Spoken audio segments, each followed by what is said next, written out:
Smog क़यामत की निशानी। बिस्मिल्लाहिर्रहमानिर्रहीम। अस्सलामु अलैकुम रहमतुल्लाहि व बरकातुहू। मैं हूँ जमील अहमद जामी। यकीनन तमाम तारीफ़ें अल्लाह के लिए हैं। हम उसी की तारीफ़ बयान करते हैं, उसी से मदद के तलबगार हैं। मैं गवाही देता हूँ कि अल्लाह के सिवा कोई भी माबूद बरहक नहीं और मोहम्मद सल्लल्लाहु अलैहि वसल्लम अल्लाह के बंदे और आखिरी नबी हैं। नाज़रीन, ज़मीन पर धुएं के बादल छा रहे हैं, फ़ज़ा मटियाली हो गई है और सांस लेना भी मुश्किल हो रहा है। ये सिर्फ स्मोग है या कुदरत का कोई इंतबाह? क्या आपने कभी सोचा है कि ये धुआं जो हमारी ज़िंदगियों को मफलूज कर रहा है, क़यामत की उन निशानियों में से हो सकता है जिनका जिक्र कुरान ने किया है? कुरान करीम की सूरह दखान में खौफनाक अजाब का जिक्र है। दखान यानी धुआं, जो क़यामत की बड़ी निशानियों में से एक हो सकता है। ये धुआं इंसानी गुनाहों की सज़ा है या हमें एक बड़ी हकीकत की तरफ इशारा कर रहा है? आज हम आपको लेकर जाएंगे एक ऐसे सफ़र पर जहां हम देखेंगे कि क़यामत की निशानियों का जिक्र कुरान और हदीस की रोशनी में, स्मोक की मौजूदा हकीकत और उसके असरात, और सबसे अहम इससे बचने का रास्ता और अल्लाह की पनाह के लिए दुआएं। ये वीडियो एक मसले की वजाहत नहीं बल्कि एक सबक है जो हमारे अमल, नीयत और रवैये को बदल सकता है। क्या आप क़यामत की इन निशानियों और इनसे जुड़े राजों को जानने के लिए तैयार हैं? आइए इस खौफनाक हकीकत के पीछे छुपे सबक को समझने के लिए इस सफ़र का आगाज़ करते हैं। अगर आपको ये वीडियो दिलचस्प लगे तो हमारे चैनल मुस्लिम मैटर्स टीवी को सब्सक्राइब करना ना भूलें। हमें दुआओं में याद रखें और इस वीडियो को अपने दोस्तों और अजीज़ों के साथ शेयर करें ताकि सबको हकीकत की समझ आ सके। वीडियो में आगे बढ़ने से पहले आपसे गुजारिश है कि वीडियो को स्किप किए बगैर आखिर तक देखिएगा, और अगर आप हमारे चैनल पर नए हैं तो सबसे पहले हमारे चैनल को सब्सक्राइब कर लें। नाज़रीन, स्मोग एक माहौलियाती मसला है जो दुनिया भर में तेज़ी से बढ़ रहा है। यह हवा में मौजूद धुएं, सनती फुजला, गाड़ियों के धुएं और दीगर मुज़िर गैसों के मिलने से पैदा होता है। स्मोग न सिर्फ इंसानी सेहत के लिए नुकसानदेह है बल्कि ये ज़मीन के माहौलियाती निज़ाम को भी मुतासर करता है। दुनिया के बड़े शहरों में स्मोग की शिद्दत दिन ब दिन बढ़ रही है, ख़ास तौर पर मौसम सरमा में, जब हवा में नमी और धुएं का इम्तिजाज एक ख़तरनाक धुंध की शक्ल इख्तियार कर लेता है। पाकिस्तान, भारत, चीन और दीगर सनती ममालिक में यह मसला ज़्यादा संगीन हो चुका है। स्मोक की वजह से सांस की बीमारियां, दिल के अमराज, आँखों की जलन के वाक़यात में इजाफा हो रहा है। मज़ीद बरां ये ज़राअत और मईशत पर भी मनफी असर डाल रहा है। मुफस्सिरीन के मुताबिक ये धुआं भी एक आसमानी अजाब की निशानी है जो नबी करीम सल्लल्लाहु अलैहि वसल्लम के ज़माने में कुरैश मक्का पर आया और क़यामत के करीब दोबारा नमूदार होगा। अहादीस में भी क़यामत की निशानियों के ज़िम्न में धुएं का जिक्र मौजूद है। हज़रत अबू हुरैरा रज़ी अल्लाह अन्हु से मरवी है कि रसूलुल्लाह सल्लल्लाहु अलैहि वसल्लम ने फरमाया, क़यामत से पहले 10 बड़ी निशानियां ज़ाहिर होंगी, उनमें से एक धुआं भी होगा। क्या ये माहौलियाती मसला है या क़यामत की निशानी? नाजरीन, ये सवाल मुख्तलिफ ज़ावियों से काबिल गौर है।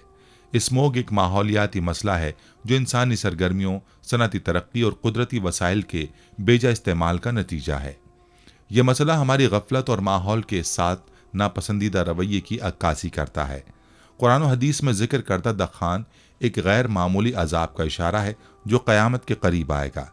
स्मोग उस दखान की ऐन सूरत तो नहीं, मगर ये हमें याद कराती है कि इंसानी आमाल कुदरत के निज़ाम पर कैसे असरअंदाज होते हैं। इस्लामी तालीमात के मुताबिक ज़मीन पर फसाद अक्सर इंसानी आमाल का नतीजा ज़ाहिर होता है।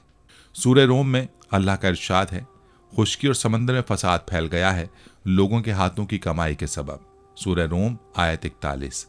स्मोग और दीगर माहौलियाती मसाइल को भी हम इसी ज़ुमरे में रख सकते हैं। जब इंसान खुदा की नेमतों को बेदर्दी से इस्तेमाल करता है और इनकी कदर नहीं करता तो ये मसाइल पैदा होते हैं। कुदरत की तरफ से आने वाले मसाइल को इंतबाह के तौर पर भी देखा जा सकता है। यह हमें अपनी रविश बदलने और माहौल का ख्याल रखने की तरगीब देता है। स्मोक जैसी आफात हमें कुदरती निज़ाम के तवाज़ुन की अहमियत और हमारी जिम्मेदारी का एहसास दिलाती हैं। नाज़रीन, वाज़ेह रहे कि स्मोक एक संगीन माहौलियाती मसला है जो इंसान की अपनी गलतियों का नतीजा है।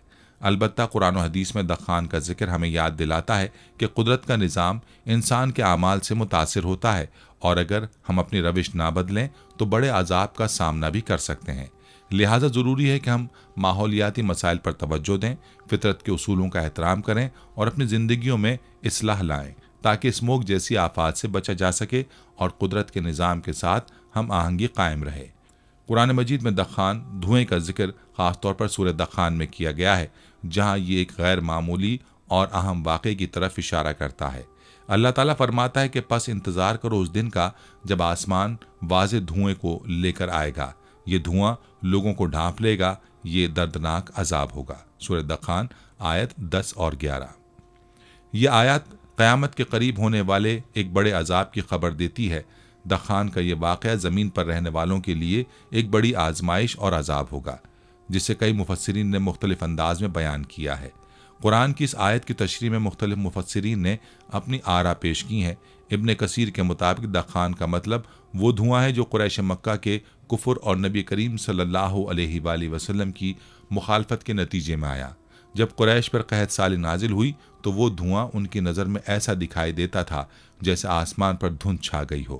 امام قرطبی کے نزدیک دخان ایک قیامت کی نشانی ہے جو قیامت کے قریب ہونے والے وقت میں ظاہر ہوگی۔ یہ دھواں پوری زمین پر چھا جائے گا اور لوگوں کو گھبراہٹ اور مصیبت میں مبتلا کرے گا۔ امام طبری کی رائے میں یہ دخان قریش کے لیے عذاب کا ایک اشارہ تھا، لیکن قیامت کے قریب آنے والے بڑے دخان کو اس کی مکمل شکل سمجھا جا سکتا ہے۔ بعض مفسرین کے نزدیک دخان اس وقت کا ایک عذاب تھا جو قریش مکہ کے کفر کے نتیجے میں آیا۔ یہ دھواں ایک علامتی طور پر ان کے لیے عذاب تھا جو بھوک اور قحط کی صورت میں نازل ہوا۔ دیگر مفسرین دخان کو قیامت کی ایک بڑی نشانی کے طور پر لیتے ہیں۔ ان کے مطابق یہ دھواں ایک آفاقی واقعہ ہوگا جو قیامت کے قریب آسمان اور زمین کو ڈھانپ لے گا۔ دخان کی ایک اور تشریح موجودہ ماحولیاتی مسائل جیسے کہ اسموگ اور فضائی آلودگی سے کی جا سکتی ہے۔ یہ مسائل انسان کی غفلت اور قدرتی وسائل کے بے جا استعمال کا نتیجہ ہیں۔ ناظرین، قیامت کی نشانیوں کے ذکر میں دخان کا خاص مقام ہے۔ رسول اللہ صلی اللہ علیہ وآلہ وسلم نے فرمایا، قیامت کی بڑی علامت میں سے ایک دھواں بھی ہوگا جو لوگوں کو ڈھانپ لے گا اور مومنوں کے لیے زکام جیسی کیفیت پیدا کرے گا، جبکہ کافروں کے لیے یہ شدید عذاب ہوگا۔ صحیح مسلم۔ دخان ایک ایسی نشانی ہوگی جو انسان کو خدا کے نظام کی حقیقت سے آگاہ کرے گی اور دنیا کے خاتمے کا اعلان کرے گی۔ یہ لوگوں کو ان کے اعمال کی یاد دہانی کروائے گی اور انہیں آخرت کے قریب ہونے کا شعور دے گی۔ ناظرین، اگر بات کریں کہ یہ دھواں انسانی زندگی پر کیسے اثر ڈالے گا تو حدیث کے مطابق یہ دھواں مومنوں پر کم اثر ڈالے گا، لیکن کافروں کے لیے یہ سانس لینے میں دشواری، آنکھوں کی جلن اور شدید جسمانی اذیت کا باعث بنے گا۔ دخان کی موجودگی زمین کے ماحولیاتی نظام کو بگاڑ دے گی۔ آسمان دھندلا اور زمین بنجر ہو سکتی ہے، جس سے زراعت، پانی اور ہوا کی صفائی متاثر ہوگی۔ یہ دھواں لوگوں کے لیے ایک روحانی تنبیہ بھی ہوگا۔ یہ انہیں اپنے اعمال کی اصلاح کی طرف راغب کرے گا اور قیامت کے قریب ہونے کی حقیقت پر غور کرنے کا موقع فراہم کرے گا۔ ناظرین، واضح ہے کہ قرآن میں دخان کا ذکر انسانیت کے لیے ایک عظیم تنبیہ ہے۔ یہ آیات ہمیں یاد دلاتی ہیں کہ اللہ کے نظام کی خلاف ورزی کے نتائج کیا ہو سکتے ہیں۔ دخان کی شکل میں قیامت کی نشانی ہمیں قدرت کے ساتھ ہم آہنگ ہونے، گناہوں سے بچنے اور آخرت کی تیاری کی ترغیب دیتی ہے۔ ہمیں موجودہ ماحولیاتی مسائل جیسے اسموگ کو ایک سبق کے طور پر لینا چاہیے جو قدرت کی طرف سے ہمیں اصلاح کا موقع فراہم کرتا ہے۔ اس کے ساتھ ساتھ قرآن و حدیث کی رہنمائی میں اپنی زندگیوں کو درست سمت میں لے جانے کی کوشش کرنی چاہیے۔ ناظرین، اب بات کریں موجودہ دور کی حقیقت کی تو دنیا بھر میں ماحولیاتی مسائل تیزی سے بڑھ رہے ہیں اور ان میں اسموگ ایک سنگین چیلنج بن چکا ہے۔ اسموگ نہ صرف انسانی صحت بلکہ معیشت اور روزمرہ زندگی پر بھی گہرے اثرات ڈال رہا ہے۔ خاص طور پر ترقی پذیر ممالک جیسے پاکستان یہ مسئلہ شدت اختیار کر گیا ہے۔ اکثر ذہنوں میں سوال اٹھ رہا ہوگا کہ آخر اسموگ ہے کیا؟ اسموگ ایک مرکب ماحولیاتی مسئلہ ہے جو دھند اور دھوئیں کے امتزاج سے پیدا ہوتا ہے۔ اسموگ میں موجودہ نقصان دہ ذرات اور کیمیائی گیسیں نہ صرف ہوا کو آلودہ کرتی ہیں بلکہ انسانی صحت اور ماحولیاتی نظام پر بھی خطرناک اثرات ڈالتی ہیں۔ اسموگ دراصل گاڑیوں، صنعتوں اور دیگر انسانی سرگرمیوں کے نتیجے میں پیدا ہونے والی نائٹروجن آکسائڈز، سلفر ڈائی آکسائڈ اور کاربن مونو آکسائڈ جیسی مضر گیسوں کے دھند کے ساتھ ملنے سے وجود میں آتی ہیں۔ سورج کی روشنی کی موجودگی میں یہ گیسیں اوزون اور دیگر نقصان دہ کیمیائی مرکبات میں تبدیل ہو جاتی ہیں جو زمین کے قریبی ماحول میں صحت اور معیشت کے لیے نقصان دہ ہیں۔ اسموگ فضائی آلودگی کا ایک براہ راست نتیجہ ہے۔ دھوئیں اور دھوئیں کا ملاپ धुएं में मौजूद केमिकल ज़र्रात जब हवा में मौजूद नमी के साथ मिलते हैं तो ये धुंध में शामिल होकर स्मोक पैदा करते हैं। कमज़ोर हवा की गर्दिश। मौसम सरमा में सर्द हवा की तह ज़मीनी सतह पर रुक जाती है, जिससे धुआं और आलूदगी की सतह बुलंद हो जाती है। पाकिस्तान में स्मोक हर साल ख़ास तौर पर मौसम सरमा में शिद्दत इख्तियार कर जाता है, जो मुआशरती और मुआशी मसाइल पैदा करता है। अगर इसके सेहत पर असरात की बात की जाए तो ये सांस की बीमारियों की सबसे बड़ी वजह है। स्मोक की वजह से दमा, ब्रोंकाइटिस और दीगर सांस की बीमारियों में इजाफा हो रहा है। इसके साथ साथ स्मोक की मौजूदगी आंखों में जलन और पानी आने का बाइस बनती है। तवील मुद्दती स्मोक दिल और फेफड़ों पर मनफी असर डाल सकती है, जिससे मौत के इम्कानात बढ़ जाते हैं। स्मोक की वजह से हद निगाह कम हो जाती है, जिससे ट्रैफिक हादसात बढ़ जाते हैं। निज़ाम ज़िंदगी मफलूज हो जाता है, जैसे हालात हम आजकल पाकिस्तान बिलखुसूस लाहौर में देख रहे हैं। इसके साथ साथ स्मोक फसलों की नशोनुमा को मुतासिर करती है, ख़ासतौर पर सूरज की रोशनी के कम असर के बाइस फ़ज़ाई आलूदगी के नतीजे में सनती पैदावार पर भी असर पड़ता है। अगर स्मोक के बाइस रोज़मर्रा ज़िंदगी की मुश्किलात की बात की जाए तो स्कूल, दफातर और ट्रांसपोर्ट के निज़ाम में खलल, खेलों और दीगर आउटडोर सरगर्मियों में मनफी असरात, सफाई के इजाफी अखराजात वगैरह किसी तौर पर भी नज़रअंदाज नहीं किए जा सकते। नाज़रीन, अब अगर इसकी वजूहात के मुतालिक बात करें तो इसकी सबसे बड़ी और अहम वजह सनती आलूदगी है। कारखानों से निकलने वाला धुआं, जिसमें नुकसानदेह केमिकल शामिल होते हैं, स्मोक की एक बड़ी वजह है। दूसरी वजह गाड़ियों का धुआं है। पाकिस्तान में ट्रैफिक की कसरत और गैर मेयारी ईंधन के इस्तेमाल के बाइस फ़ज़ाई आलूदगी में इजाफा होता है। तीसरी वजह जंगलात की कटाई है। दरख्त हवा को साफ करने में मदद देते हैं, लेकिन जंगलात की कटाई के बाइस हवा में आलूदगी की मिकदार बढ़ जाती है। चौथी वजह खेतों में फसलों की बाक़ियात जलाना। देही इलाकों में किसान फसल की बाक़ियात जलाने की रिवायत पर अमल करते हैं, जिससे धुआं स्मोक में तब्दील हो जाता है। नाज़रीन, स्मोक न सिर्फ माहौलियाती मसला है बल्कि एक संगीन इंसानी बहरान भी है। ये इंसानी सेहत, मईशत और रोज़मर्रा ज़िंदगी को मुतासिर करता है। इसके खात्मे के लिए दर्ज झेल इक़दामात ज़रूरी हैं। सनती आलूदगी को कम करने के लिए सख्त कवानीन, गाड़ियों के धुएं के कंट्रोल के लिए मयारी ईंधन का इस्तेमाल, जंगलात की हिफाजत और नए दरख्त लगाने की मुहिम्मात, किसानों को फसल की बाक़ियात जलाने के मुतबादिल फराहम करना, हुकूमती पॉलिसियों और अवामी शऊर में इजाफा ही इस मसले का मौसर हल हो सकता है। अगर हम फौरी इक़दामात ना करें तो स्मोक जैसे मसाइल आने वाले वक्तों में मज़ीद शिद्दत इख्तियार कर सकते हैं। नाज़रीन, अब अगर बात करें कि क्या ये स्मोक क़यामत की निशानी है, तो दुनिया में रूनुमा होने वाली कुदरती और माहौलियाती मसाइल जैसे स्मोक को मुख्तलिफ ज़ावियों से देखा जा सकता है। इनमें एक अहम सवाल ये भी पैदा होता है कि क्या ये माहौलियाती बहरान क़यामत की निशानी हो सकता है। कुरान और हदीस की रोशनी में इस सवाल का जायज़ा लेने के साथ हम इंसानी आमाल और उसके नताइज का भी अहाता करेंगे। क़यामत की निशानियाँ कुरान और हदीस में बड़ी वजाहत से बयान की गई हैं। रसूलुल्लाह सल्लल्लाहु अलैहि वसल्लम ने फरमाया, क़यामत के करीब कई निशानियाँ ज़ाहिर होंगी, जिनमें छोटी और बड़ी निशानियाँ शामिल हैं। सही बुखारी, सही मुस्लिम। छोटी निशानियाँ कौन सी हैं?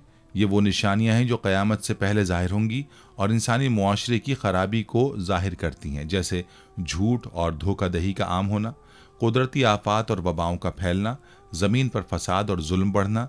बड़ी निशानियाँ वो हैं जो क़यामत के करीब होने का वाज़ेह ऐलान करेंगी। उनमें से एक निशानी दखान, धुएं को ज़ाहिर करना है। हदीस में आया है कि क़यामत से पहले 10 बड़ी निशानियाँ ज़ाहिर होंगी, उनमें से एक धुआं भी होगा जो लोगों को ढांप लेगा। सही मुस्लिम। नाज़रीन, हज़रत हुज़ैफ़ा बिन अस्यद गफ़ारी बयान करते हैं कि नबी करीम सल्लल्लाहु अलैहि वसल्लम हमारी तरफ मुतवज्जे हुए। हम उस वक्त मज़ाकरा कर रहे थे। आपने पूछा, तुम किस चीज़ का जिक्र कर रहे हो? सहाबा ने कहा, हम क़यामत का जिक्र कर रहे हैं। आप सल्लल्लाहु अलैहि वसल्लम ने फरमाया, क़यामत उस वक्त तक कायम नहीं होगी जब तक तुम 10 अलामतें ना देख लो।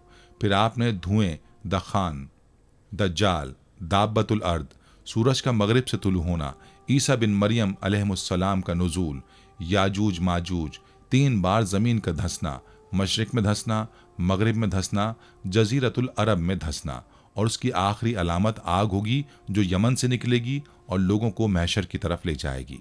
नबी करीम सल्लल्लाहु अलैहि वसल्लम ने क़यामत की जो बड़ी निशानियाँ अपनी उम्मत को बताई हैं, उनमें सबसे पहली निशानी दखान है, जो एक बड़ा धुआं होगा जो ज़ाहिर होकर मशरिक़ से मगरिब तक तमाम ज़मीन पर छा जाएगा اور مسلسل 40 روز تک چھایا رہے گا۔ اس کی وجہ سے تمام لوگ سخت پریشان ہو جائیں گے۔ مسلمان تو صرف دماغ اور حواس کی کدورت اور زکام میں مبتلا ہوں گے، مگر منافقین اور کفار بے ہوش ہو جائیں گے، اور ان کے ہوش و حواس اس طرح ہو جائیں گے کہ بعضوں کو کئی دن تک ہوش نہیں آئے گا۔ یاد رہے اس دھوئیں کا نام دخان ہے، جیسا کہ اس دھوئیں کا ذکر قرآن پاک کی سورہ دخان کی آیت نمبر 10 میں موجود ہے، اور حضرت حذیفہ رضی اللہ تعالی عنہ اور ان کے تابعین کے قول کے مطابق اس آیت میں اسی دھوئیں کی طرف اشارہ کیا گیا ہے۔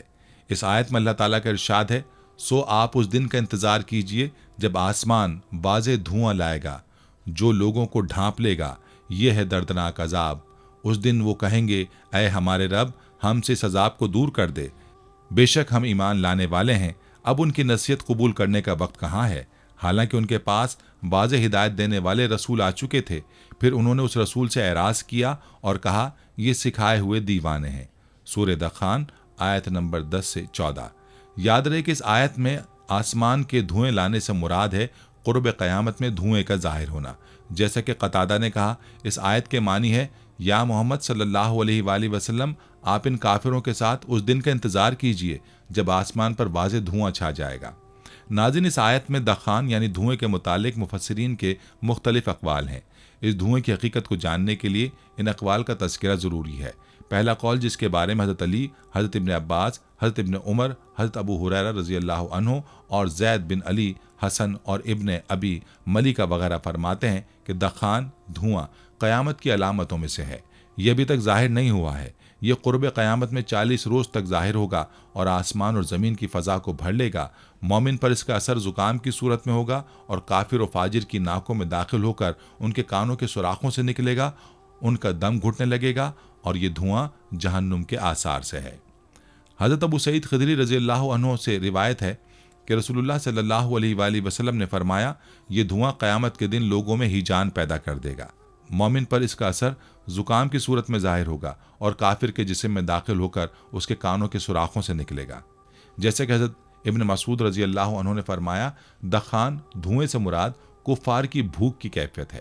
جب نبی صلی اللہ علیہ وآلہ وسلم نے ان کی مسلسل سرکشی اور ہٹ دھرمی کی وجہ سے ان کے خلاف دعا کی تو ان پر قحط آ گیا۔ بھوک کی شدت میں جب وہ آسمان کی طرف دیکھتے تو وہ ان کو دھوئیں کی طرح نظر آتا۔ پھر اللہ تعالیٰ نے نبی صلی اللہ علیہ وآلہ وسلم کی دعا سے ان سے وہ کیفیت دور کر دی۔ اگر اس سے مراد قیامت کا دھواں ہوتا تو وہ ان سے دور نہ ہوتا۔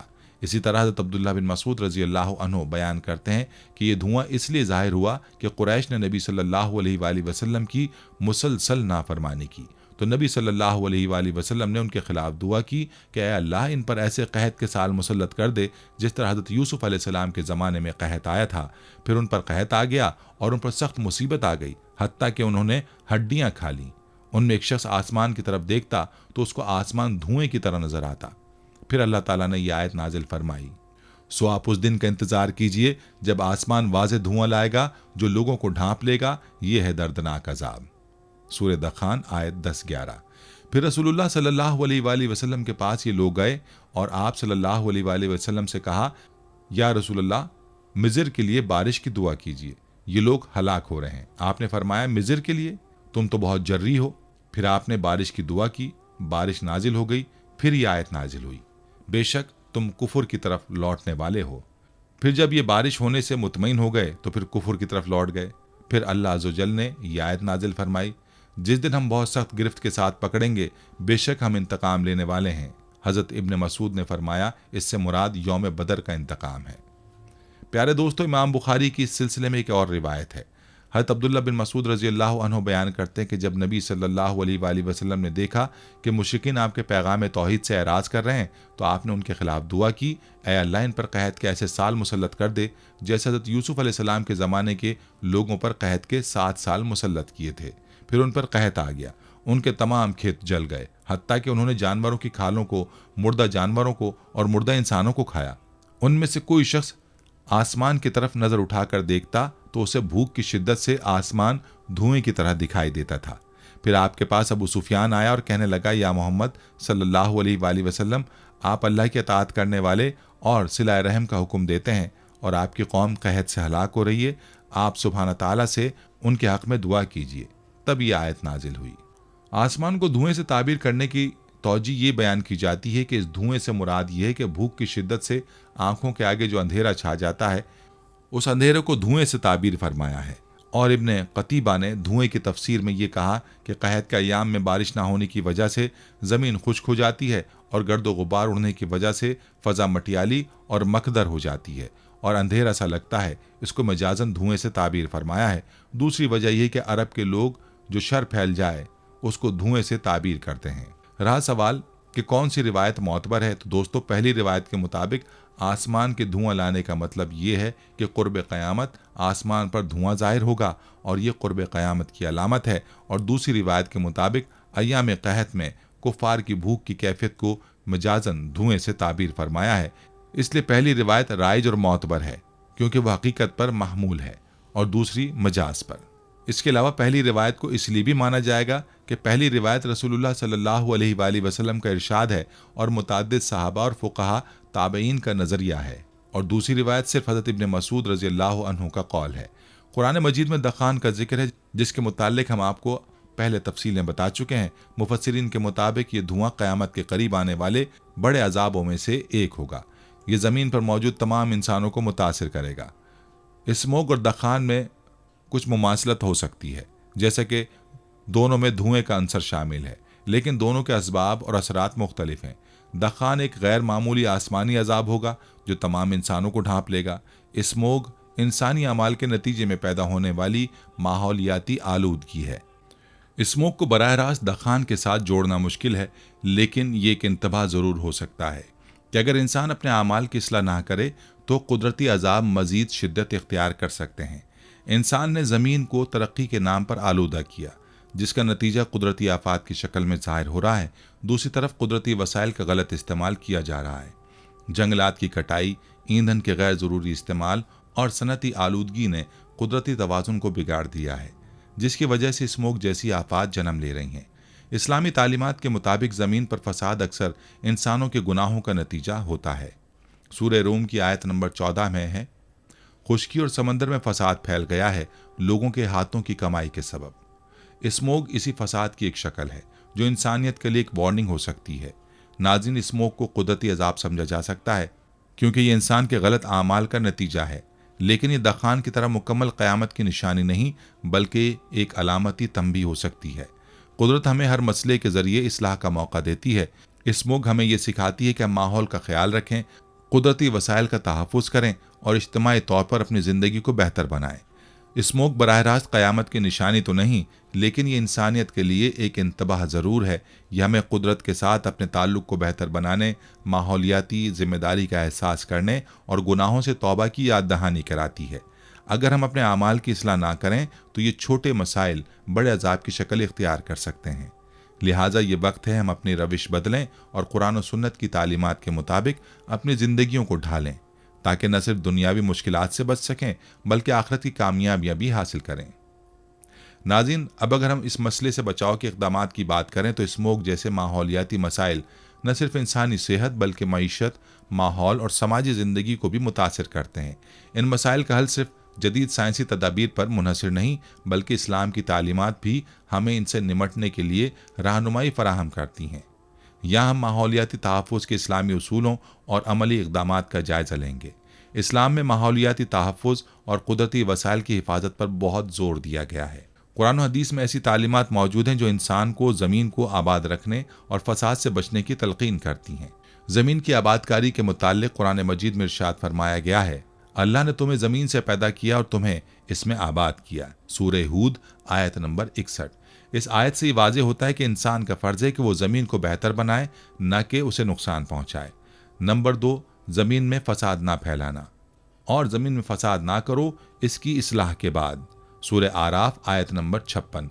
ये आयत माहौलियाती आलूदगी और कुदरती वसाइल के बेजा इस्तेमाल की मज़म्मत करती है। नंबर 3, दरख्त लगाने की तरगीब भी इस्लाम ने दी है। रसूलुल्लाह सल्लल्लाहु अलैहि वसल्लम ने फरमाया, अगर क़यामत कायम हो रही है और तुम्हारे हाथ में खजूर का एक पौधा है तो उसे लगा दो। मसनद अहमद। दरख्त लगाना न सिर्फ ज़मीन की खूबसूरती को बढ़ाता है बल्कि ये माहौलियाती मसाइल के हल का एक बड़ा ज़रिया भी है। नाज़रीन, दरख्त फ़ज़ाई आलूदगी को कम करने में अहम किरदार अदा करते हैं। زیادہ سے زیادہ درخت لگانے سے اسموگ کے اثرات کو کم کیا جا سکتا ہے، کیونکہ درخت کاربن ڈائی آکسائڈ کو جذب کرتے ہیں اور آکسیجن فراہم کرتے ہیں۔ حکومت اور عوام کو مل کر شجرکاری مہمات کا آغاز کرنا چاہیے۔ صنعتی آلودگی پر قابو پانے کے لیے اقدامات کرنے کی ضرورت ہے۔ صنعتوں سے خارج ہونے والے دھوئیں کو کم کرنے کے لیے جدید ٹیکنالوجی کا استعمال کیا جائے۔ فضائی آلودگی کنٹرول کرنے کے قوانین پر سختی سے عمل کیا جائے۔ صنعتوں کو شہروں سے دور منتقل کیا جائے تاکہ رہائشی علاقوں پر ان کا منفی اثر نہ پڑے۔ پبلک ٹرانسپورٹ کو فروغ دیا جائے تاکہ گاڑیوں کی تعداد کم ہو۔ برقی گاڑیوں کی حوصلہ افزائی کی جائے۔ غیر معیاری ایندھن کا استعمال روکنے کے لیے سخت قوانین نافذ کیے جائیں۔ حکومت کو ماحولیاتی تحفظ کے لیے جامع پالیسیاں بنانی چاہیے۔ عوام کو ماحولیاتی تحفظ کے بارے میں شعور دیا جائے۔ تعلیمی اداروں اور میڈیا کے ذریعے ماحولیات کی اہمیت کو اجاگر کیا جائے۔ کسانوں کو فصلوں کی باقیات جلانے کے متبادل طریقے سکھائے جائیں۔ جدید ٹیکنالوجی فراہم کی جائے جو کھیتوں کی صفائی کے لیے مؤثر اور ماحول دوست ہو۔ ناظرین، اسلامی تعلیمات کے مطابق ماحولیاتی مسائل اور قدرتی آفات اکثر انسانی گناہوں کا نتیجہ ہوتے ہیں۔ قرآن میں فرمایا گیا ہے، جو مصیبت تم پر آتی ہے وہ تمہارے اپنے ہاتھوں کے اعمال کا نتیجہ ہے۔ سورہ شورى آیت 30۔ رسول اللہ صلی اللہ علیہ وآلہ وسلم نے بارش یا خشک سالی کے وقت دعا کرنے کی تلقین کی ہے۔ ماحولیاتی بحران سے بچنے کے لیے اللہ تعالی سے رجوع اور دعائیں ضروری ہیں۔ قرآن میں فرمایا گیا ہے، اور اپنے رب سے معافی مانگو اور اس کی طرف رجوع کرو تاکہ وہ تمہیں بہترین نعمتوں سے نوازے۔ سورہ ہود آیت 3۔ استغفار گناہوں کی معافی کا ذریعہ ہے اور اللہ تعالیٰ کی رحمت کو دعوت دیتا ہے۔ اسموگ جیسے ماحولیاتی مسائل کا حل نہ صرف سائنسی اور عملی اقدامات میں پوشیدہ ہے بلکہ اسلامی تعلیمات میں بھی اس کا واضح ذکر موجود ہے۔ درخت لگانا، صنعتی آلودگی پر قابو پانا اور عوام میں شعور پیدا کرنا ہماری بنیادی ذمہ داری ہے۔ ساتھ ہی ساتھ اللہ تعالیٰ سے دعائیں اور استغفار کے ذریعے اپنے گناہوں کی معافی مانگنی چاہیے تاکہ قدرت ہمیں مزید عذاب سے محفوظ رکھے۔ ہمیں اپنے اعمال کی اصلاح کے ذریعے نہ صرف ماحول کو بہتر بنانا ہے بلکہ اللہ کی رضا بھی حاصل کرنی ہے۔ یہی عمل ہمیں دنیاوی کامیابی اور آخرت کی بھلائی دونوں دے سکتا ہے۔ ناظرین، ماحولیاتی آلودگی، قدرتی آفات اور دیگر مشکلات انسان کے لیے آزمائشیں اور اللہ کی طرف رجوع کرنے کا موقع ہے۔ ان حالات میں اسلامی تعلیمات کے مطابق دعائیں مانگنا، استغفار کرنا اور عملی اقدامات اٹھانا سب ضروری ہیں۔ رسول اللہ صلی اللہ علیہ وآلہ وسلم نے ہمیں مصیبتوں اور آفات سے بچنے کے لیے مختلف دعائیں سکھائی ہیں۔ ان دعاؤں میں اللہ کی رحمت طلب کرنے اور عذاب سے پناہ مانگنے کی تلقین کی گئی ہے۔